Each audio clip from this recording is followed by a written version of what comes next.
दोस्तों, मार्केट की recent correction के बाद बहुत सारी ऐसी कंपनीज हैं जिनमें आपको अच्छी अपॉर्चुनिटी जरूर देखने के लिए मिल रही होगी। लेकिन आज के इस इंफॉर्मेटिव वीडियो में ना मैं आपके साथ मझोली कंपनियां यानी कि जो मिड कैप सेक्टर के अंदर जो कंपनीज होती हैं उनकी चर्चा करूंगा। और इन सारे कंपनीज में ना एक बहुत ही अच्छी सिमिलरिटी है कि इन कंपनीज ने हमेशा प्रॉफिट रिपोर्ट किया हुआ है।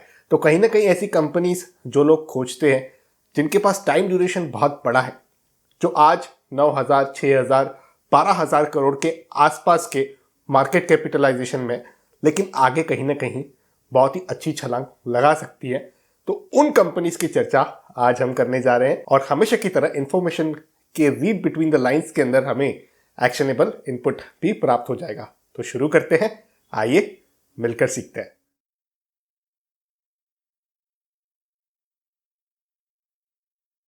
शेयर मार्केट में कॉमन थिंकिंग दोस्तों ये होती है कि जो मल्टी बैगर कंपनीज बनने वाली हैं, जो बहुत बड़ी बनने वाली हैं, उनको खोजने के लिए एक्सपर्टाइज की जरूरत पड़ती है, जिससे मैं सहमति भी रखता हूं। जिस वजह से आज मैं ये एक्सरसाइज कंडक्ट करूंगा आपके साथ कि बेसिक कौन सी ऐसी चीजें हैं जो आपको देखनी चाहिए मिड कैप कंपनीज में, जहां पर हमें एक अंदाजा लग जाता है कि हाँ, ये शायद आगे चल के एक लार्ज कैप कंपनी बन सकती है, उसका पोटेंशियल है लार्ज कैप कंपनी बनने का।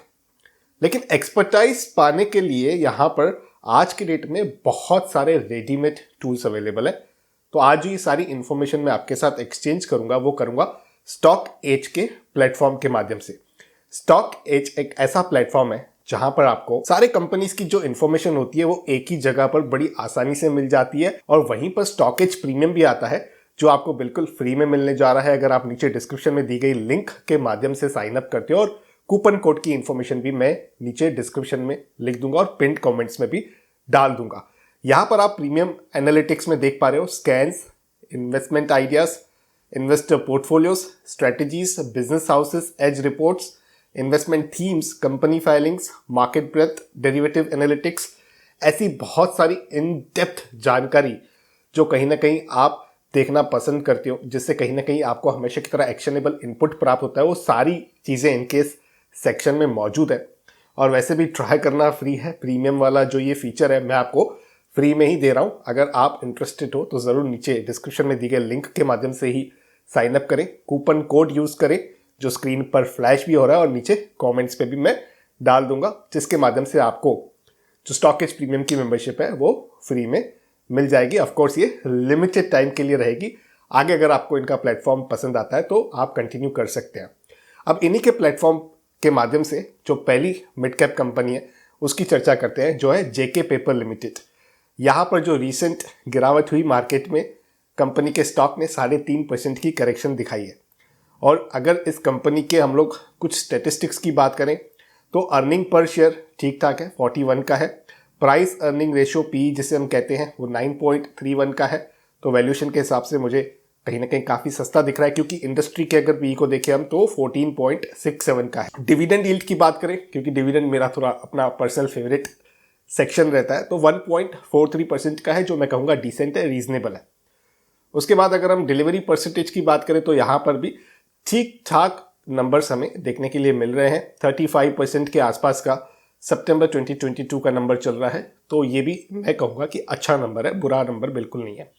स्टॉक के परफॉर्मेंस की बात करें तो 10 वर्ष के रिटर्न्स आपको देखने के लिए मिलेंगे क्लोज टू 1000%, के 5 वर्ष के 250% के आसपास, 2 वर्ष के 325%, और 1 वर्ष की बात करें तो यहाँ पर 60% से ज़्यादा के रिटर्न्स इस कंपनी के स्टॉक ने बना कर दिए।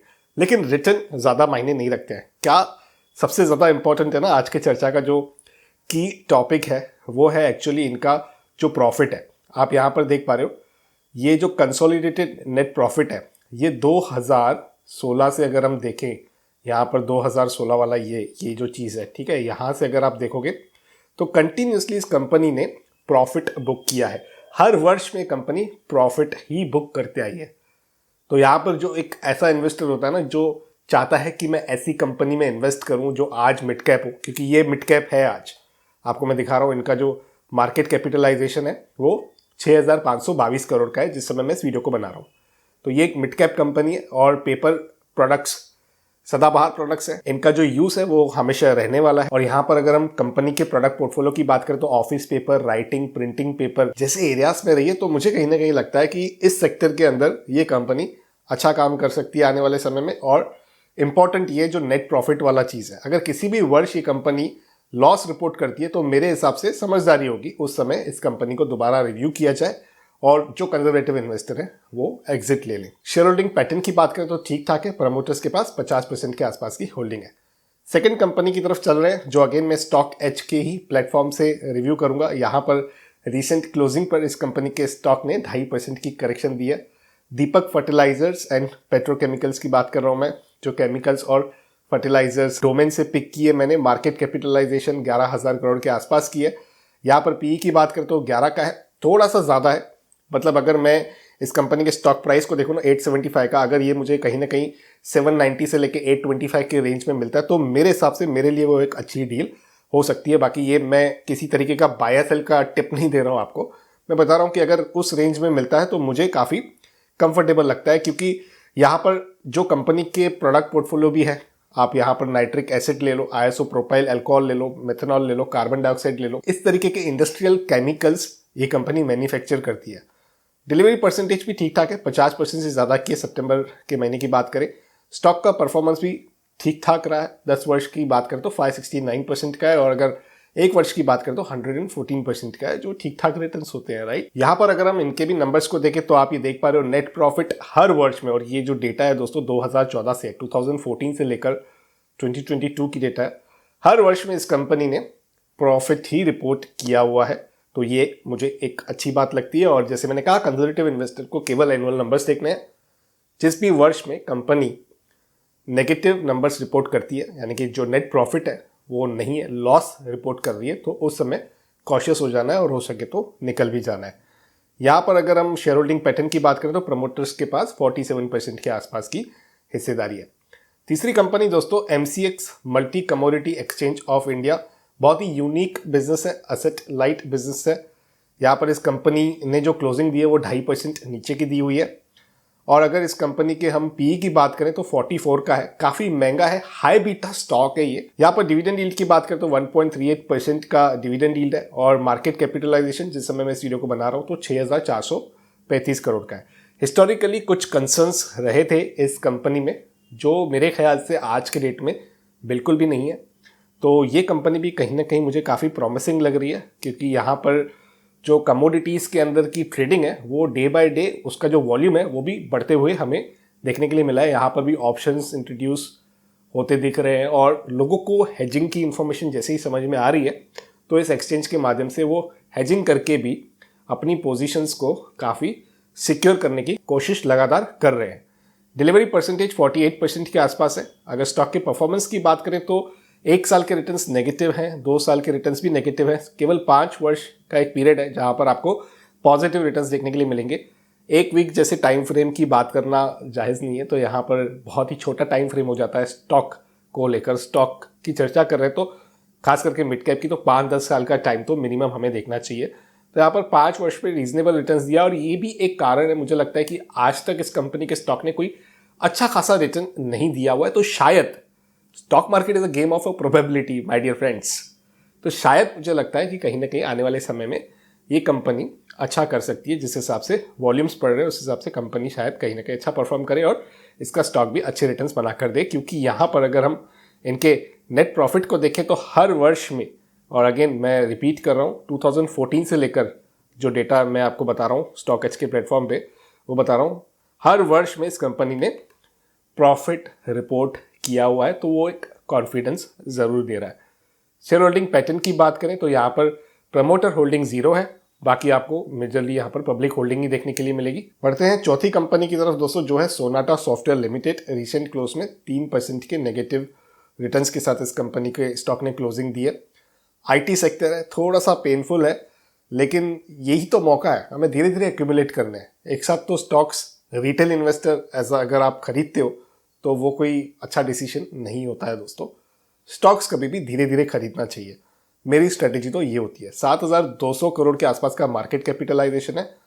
यहाँ पर पीई की बात करें तो 18 का है, जबकि इंडस्ट्री पीई जो है 25 का है। वैल्यूएशन के हिसाब से मुझे सस्ता ज़रूर लग रहा है इस कंपनी का स्टॉक। आईटी में थोड़ा एक पेन रहेगा दोस्तों शॉर्ट टर्म के लिए। यूएस रिसेशन की जो डेप्थ है ना वो पता नहीं चल पा रही है। मैंने भी काफ़ी रिसर्च की, मुझे वो नहीं पता चल पा रही है, तो जिसकी वजह से मैं आपको बता रहा हूँ यहाँ पर एम्बिग्यूटी है। तो अगर मान लीजिए मैंने ये सोचा है कि मैं एक स्टॉक में 10-10 हज़ार रुपया डालूंगा हर 5% की गिरावट पे या हर 10% की गिरावट पे, तो आईटी में मैं क्या कर रहा हूँ, हर गिरावट पे मैं 5,000 डाल रहा हूँ, 10,000 नहीं डाल रहा हूँ। और वो भी अगर नॉर्मल स्टॉक जो है वो 5% की गिरावट पे डाल रहा हूँ, मान लीजिए ऑटो स्टॉक है, तो आईटी स्टॉक मैं यहाँ पर 10% की गिरावट का वेट कर रहा हूँ, उसके बाद ही डाल रहा हूँ। HCL टेक महिंद्रा, इन कंपनीज में भी बहुत ही अच्छी अपॉर्चुनिटी दिख रही है। TCS भी 3,000 के नीचे मेरे हिसाब से एक बेस्ट बाय हो सकता है। लेकिन जैसे मैंने कहा कि अभी डेप्थ पता नहीं चल पा रही है कि रिसेशन की डेप्थ कितनी है, और वो आपको और मुझे शायद नहीं पता चल पाए। तो यहाँ पर हमें अपनी स्पीड स्लो रखनी है। कंपनीज बहुत बढ़िया है, चीज़ें जैसी टर्न होंगी ना दोस्तों, तो आप सोचोगे कि मैंने तब ये कंपनी के स्टॉक क्यों नहीं खरीदे। तो ये एक डिस्क्लेमर है, अगर आप रिस्क टेकिंग एबिलिटी रखते हैं तो डेफिनेटली आपको आईटी सेक्टर में थोड़ा कितना अलोकेशन रखना चाहिए।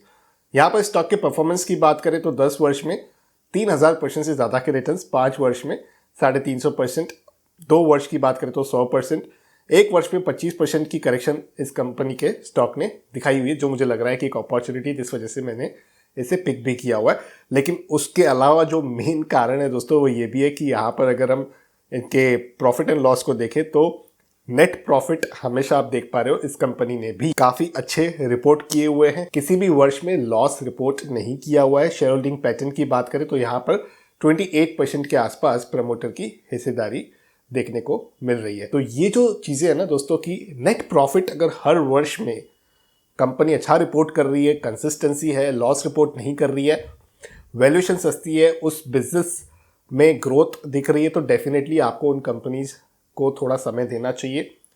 जब भी अपॉर्चुनिटी मिले, जैसे इस माहौल में अब शायद अपॉर्चुनिटी बनी हुई है और भी आगे बने, तो ऐसे सर्कमस्टेंसेस में थोड़ा थोड़ा एलोकेशन आपको ज़रूर ऐसी कंपनीज में भी करना चाहिए जहां पर आप 10 से 15 वर्ष तक ठहर सकते हो, और वो कहीं ना कहीं आगे चलकर मिड कैप से लार्ज कैप वाली कैटेगरी में कन्वर्ट होने का दमखम भी रखती है।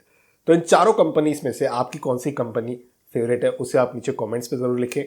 स्टॉक एज का प्लेटफॉर्म अगर आपको पसंद आया तो नीचे डिस्क्रिप्शन में लिंक है, उस लिंक के माध्यम से आप साइन अप करें, कोड यूज़ करें, और ज़रूर इनका जो प्रीमियम वाला प्लान है उसे ट्राई करें, जिसके माध्यम से आप मार्केट के अंदर अच्छी खासी एक्सपर्टाइज भी गेन कर सकते हैं। पर्सनल फाइनेंस से रिलेटेड वीडियोस देखना अगर आपको पसंद है तो मेरे इस यूट्यूब चैनल को सब्सक्राइब करें, बेल आइकन को दबा दें, ताकि मेरे आने वाले सारे वीडियोस का अपडेट आप तक पहुंच भी सके। इसी के साथ करते हैं कंक्लूड आज के इस इन्फॉर्मेटिव वीडियो को यहीं पर। जल्द मिलते हैं किसी और इंटरेस्टिंग टॉपिक के साथ किसी और दूसरे वीडियो में। तब तक अपने हेल्थ का और वेल्थ का जरूर अच्छे से ख्याल रखिएगा।